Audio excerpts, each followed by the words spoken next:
고대 이집트.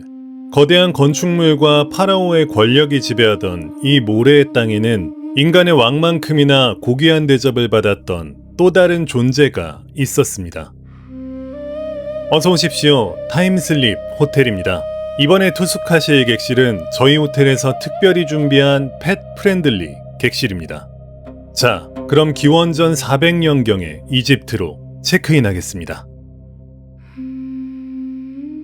눈을 뜨자 짙은 향냄새가 코끝을 맴돕니다. 주위를 둘러보려 움직이는 순간 당신의 시야가 평소보다 훨씬 낮다는 것을 깨닫습니다. 바닥을 짚은 것은 손이 아니라 작고 둥근 발, 그리고 그 위를 덮고 있는 부드러운 털. 그렇습니다. 당신은 지금 고대 이집트 바스테트 여신의 신전 한가운데서 한 마리의 고양이로 깨어났습니다. 화려하게 장식된 신전 내부. 사제들이 당신을 향해 조심스럽게 다가와 신선한 생선과 깨끗한 물이 담긴 금그릇을 내려놓고 고개를 숙입니다. 고양이 머리를 한 거대한 바스테트 여신상이 당신을 내려다보고 있습니다. 이곳에서 당신은 짐승이 아닙니다. 풍요와 다산, 가정의 수호자인 바스테트 여신의 힘을 상징하는 존재입니다. 하얀 리넨 옷을 입은 사제들은 당신과 눈을 마주치는 것조차 조심스러워하며 매일 가장 신선한 생선과 깨끗한 물을 바칩니다. 당신이 신전을 거닐 때면 사람들은 길을 비키고 경외의 눈빛을 보냅니다. 당신은 완벽한 안락함과 권력을 누립니다. 고대 이집트의 신들은 인간과 동물이 결합된 모습으로 표현되는 경우가 많았습니다. 바스테트나 아누비스처럼 특정 동물의 형상은 그 신의 성격과 역할을 상징했습니다. 이집트인들은 자연 속 동물들이 인간이 가지지 못한 능력을 지녔다고 보았습니다. 밤에도 앞을 보는 고양이, 시신을 지키는 자칼처럼 각 동물의 특징이 곧 신의 힘을 드러낸다고 믿었던 것입니다. 그래서 신전은 단순히 신을 모시는 장소가 아니라 그 신의 성격을 가장 잘 드러내는 존재와 함께하는 공간이었고, 고양이는 바스테트의 힘을 상징하는 살아있는 존재로서 그 안에 자연스럽게 자리하게 되었습니다. 따뜻한 햇살이 내리쬐는 오후, 당신은 신전의 입구 근처 돌턱에 올라앉아 바깥의 번화한 거리를 내려다봅니다. 돌턱 아래로 평범한 이집트인들의 일상이 보입니다. 맞은편 집 테라스, 한 평민 가족이 무릎 위에 고양이를 다정하게 쓰다듬고 있습니다. 나른하게 눈을 감은 그 모습을 보고 있자면 저런 평범하고 다정한 체온이 조금 부러워지기도 합니다. 하지만 저 따뜻한 품은 언제나 안전을 의미하지는 않습니다. 거리의 삶은 사랑과 함께 예측할 수 없는 위험도 안고 있으니까요. 돌턱에 걸터 앉은 당신은 앞발을 들어 혀로 몇 번 핥은 뒤 그 발로 귀 뒤를 천천히 쓸어냅니다. 햇살 아래 매끄럽게 정리된 털을 내려다보다 나른함에 막 젖어들 무렵 거리 한 구석에서 소란이 일어납니다. 곡물 자루를 실은 당나귀 수레를 끌던 한 짐꾼이 사람들 틈을 비집고 서둘러 길을 지나가고 있습니다. 뒤를 제대로 살피지 않은 채 고삐를 세게 잡아당기는 순간 수레바퀴가 길가에 있던 고양이를 그대로 스치고 지나갑니다. 짧은 울음소리, 그리고 순간 거리의 소음이 찬물을 끼얹은 듯 가라앉습니다. 짐꾼은 그제야 멈춰서서 뒤를 돌아봅니다. 하지만 이미 늦었습니다. 사람들의 시선이 한 곳으로 꽂힙니다. 누군가 다친 고양이를 조심스럽게 들어올리고 주변 사람들의 얼굴에는 분노가 번집니다. 이집트에서 신과 연결된 존재에게 상처를 입히는 일은 결코 가볍게 넘겨지지 않았습니다. 짐꾼은 연신 팔을 휘저으며 변명하지만 몰려든 사람들은 그의 말을 들으려 하지 않습니다. 그의 실수는 단순한 부주의가 아니라 이들이 지켜온 질서를 흔든 사건이었습니다. 이집트인들에게 질서란 곧 세상을 유지하는 근본이었기 때문입니다. 반대편 골목에서는 눈썹을 모두 밀어버린 일가족이 슬픔에 잠겨 걷고 있습니다. 수명을 다해 세상을 떠난 반려묘를 애도하는 이집트인들만의 장례 풍습입니다. 이집트 전체가 고양이의 생과 사에 깊이 매여 있습니다. 두 풍경 사이 당신은 그냥 가만히 앉아 있습니다. 꼬리를 천천히 몸쪽으로 감아들이면서. 오후의 열기가 한풀 꺾인 시간, 당신은 고위사제의 저택 안뜰을 천천히 가로지릅니다. 돌바닥이 발바닥에 미지근하게 닿습니다. 딱히 목적지는 없습니다. 그때 귀가 먼저 반응합니다. 낮고 길게 이어지는 휙휙 소리.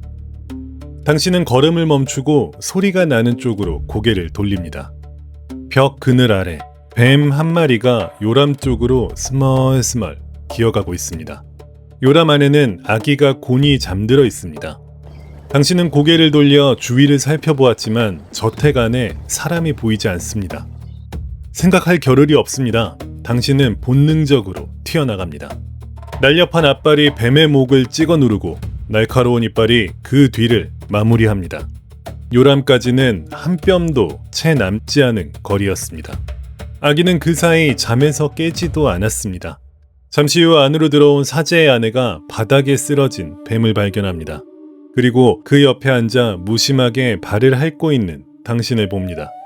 그녀는 한동안 아무 말도 하지 못합니다. 그러다 그녀는 허공을 향해 낮은 목소리로 바스테트의 이름을 중얼거립니다. 당신은 딱히 개의치 않습니다. 발바닥에 남은 비늘 감촉이 신경 쓰일 뿐입니다. 고대 이집트에서 고양이는 신전에서 가정까지 어디서나 특별한 존재였습니다. 나일강 유역을 기반으로 한 이집트 사회에서 가장 중요한 자원은 곡물이었고, 이 곡식을 노리는 쥐와 이를 쫓아 들어오는 뱀은 언제나 실제적인 위협이었습니다. 고양이는 이 두 가지를 모두 처리할 수 있는 드문 존재였습니다. 쥐를 사냥해 식량을 지키고 때로는 뱀과 같은 더 위험한 동물까지 공격했습니다. 이 능력은 편리함을 넘어 가정을 보호하는 존재로 여겨졌고, 이 믿음은 바스테트 여신과 연결되며 종교적 의미를 갖게 됩니다. 하지만 그토록 거대한 사랑과 깊은 숭배는 예상치 못한 풍경을 만들어냅니다. 고요한 밤 호기심이 발동한 당신은 신전의 깊은 지하 성소로 내려갑니다. 사제들만이 드나드는 은밀한 곳, 그곳에서 당신의 코를 찌른 것은 향긋한 몰약이 아니라 미라를 만들 때 쓰는 천연 나트륨 냄새입니다. 그리고 마침내 어둠 속에 가라앉은 방 하나가 모습을 드러냅니다. 끝없이 이어진 선반, 그 위를 가득 채운 작고 정교하게 감싸진 수천, 수만 개의 고양이 미라들. 그때 횃불을 든 사제 한 명이 지하로 내려옵니다. 그의 한 손에는 여신에게 바칠 화려한 장식이 달린 고양이용 관이 들려 있습니다. 사제의 시선이 당신에게 머뭅니다. 저 녀석이면 충분하겠군. 그의 무심한 중얼거림에 당신은 불현듯 깨닫습니다. 저 선반 위를 가득 채운 수많은 미라들이 전부 자연사를 맞이한 고양이들이 아닐 수도 있다는 사실을요. 끝없는 신앙심을 채우기 위해 신전 안에서 어떤 일이 벌어지고 있는지 직감하는 순간 등의 털이 일제히 곤두섭니다. 당신은 발톱을 세우고 그곳에 박차고 나갑니다. 미로 같은 신전을 빠져나와 횃불이 타오르는 밤거리로 정신없이 내달립니다. 고대 이집트인들은 왜 동물로 미라를 만들었을까요? 사람들은 신에게 소원을 빌거나 감사를 전하기 위해 특정 신과 연결된 동물을 미라로 만들어 봉헌했습니다. 바스테트에게는 고양이가, 토트 신에게는 따옥이나 개코 원숭이가, 소베크 신에게는 악어가 바쳐지는 시기였습니다. 하지만 고대 이집트 후기에 이르러 바스테트를 중심으로 한 동물 신앙은 거대한 종교 산업으로 변모했습니다. 순례자들의 소원을 들어줄 고양이 미라의 수요가 폭발하자 신전은 직접 거대한 사육장을 만들어 고양이를 번식시켰습니다. 현대의 엑스레이와 CT 촬영 결과는 당시의 진실을 명백하게 보여줍니다. 수많은 고양이 미라들은 생후 2년을 넘기지 못한 어린 개체들이었으며 목뼈가 인위적으로 꺾이거나 두개골이 함몰되는 적이 뚜렷하게 남아 있습니다. 자연사가 아니라 가장 적당한 크기가 되었을 때 봉헌물로 쓰기 위해 의도적으로 도살된 것입니다. 심지어 봉헌물 수요가 고양이 번식 속도를 뛰어넘자 사제들은 사기까지 쳤습니다. 화려하게 장식된 미라의 붕대를 엑스레이로 찍어보니 안에는 고양이가 아니라 흙, 나뭇가지, 진흙 혹은 고양이 뼈 조각 단 한 개만 들어있는 가짜 미라도 수없이 발견되었습니다. 이는 수천 년에 걸쳐 쌓인 게 아니라 기원전 7세기에서 4세기, 불과 300년 사이에 폭발적으로 쏟아진 겁니다.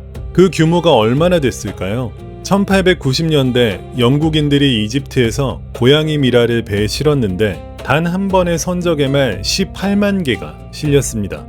이런 미라들은 이집트 곳곳에서 수백만 개가 발견되었고 그중 일부는 영국 농장의 비료로 쓰이기도 했습니다.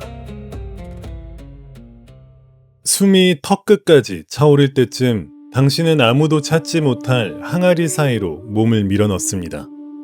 긴장이 풀리자 잠이 쏟아집니다. 이집트의 밤바람을 맞으며 당신은 타임슬립의 종료를 기다리며 눈을 감습니다. 손님, 눈을 떠보시겠습니까? 어라?